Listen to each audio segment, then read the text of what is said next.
ফ্যাসিবাদ রাষ্ট্রের সমস্ত প্রতিষ্ঠানগুলোকে দখল করেছে, সেখানে প্রতিষ্ঠানের মধ্যে থেকে অনেকের জন্য কাজ করাটা কিছুটা অসম্ভব ছিল, এটা সত্য।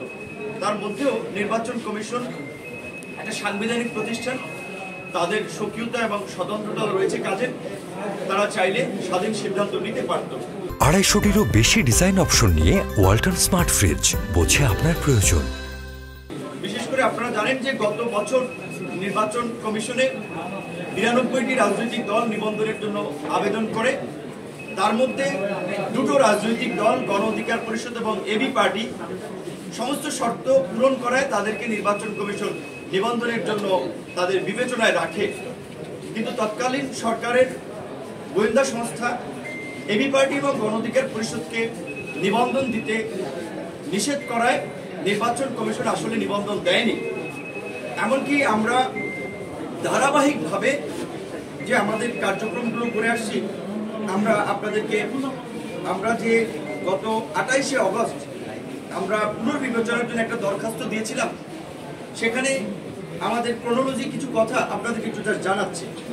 সেখানে আমরা বলছিলাম যে গত 26/5/2022 সালে রাজনৈতিক দলসমূহের নিবন্ধনের নিমিত্তে যে গণবিজ্ঞপ্তি জারি করা হয়েছিল, সেটার প্রেক্ষাপটে আপনার আরপিওর সকল শর্ত পূরণ করে গণ অধিকার পরিষদ 30/10/2022 সালে গণ অধিকার পরিষদের মিটিংয়ের অথরিটি নিয়ে গণ অধিকার পরিষদের সদস্য সচিব হিসেবে আমি মোহাম্মদ রুহুল হক নূর নির্বাচন কমিশনে নিবন্ধনের জন্য আবেদন করি।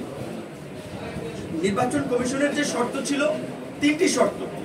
এই যেহেতু নিবন্ধনের বিষয়টি আপনার 111-এর সময় বা 1/11 সরকারের সময় সিদ্ধান্ত হয়, তো কাজেই সেই সময় অনেকগুলো শর্তের মধ্যে একটি শর্ত ছিল যে কোনো সাবেক সংসদ সদস্য থাকা কিংবা কোনো নির্বাচনে অংশ নিয়ে একটা নির্দিষ্ট ভোটের হার। 3 নম্বর শর্ত ছিল যে 1/3 জেলা কমিটি এবং 100 উপজেলা কমিটি। তো আমরা যেহেতু নির্বাচনে অংশ নিতে পারি নাই, সাবেক এমপিও বলতে গেলে নাই, আর এটা শুধুমাত্র প্রথমবারের জন্য প্রযোজ্য ছিল। বর্তমান প্রেক্ষাপটে নির্বাচন কমিশন 1/3 জেলা এবং শতাধিক উপজেলা কমিটির কার্যকারিতা এবং প্রত্যেকটা উপজেলায় 200 সমর্থক সহ সেটি বিবেচনা করছে। সেই জায়গা থেকে আমরা 114টা উপজেলার তালিকা নির্বাচন কমিশনে দিয়েছিলাম। আমরা 28টা জেলা কমিটির তথ্য নির্বাচন কমিশনে দিয়েছিলাম, যদিও আমাদের জেলা কমিটি রয়েছে 56টা এবং সমস্ত উপজেলায় মোটামুটি কার্যক্রম আছে। সক্রিয় রাজনৈতিক দল হিসেবে আপনারা গণমাধ্যম সবাই জানেন।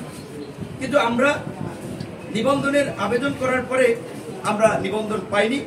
মূলত নিবন্ধন না দেওয়ার জন্য তারা আপনার বিভিন্ন ধরনের অজুহাত দেখিয়েছিল।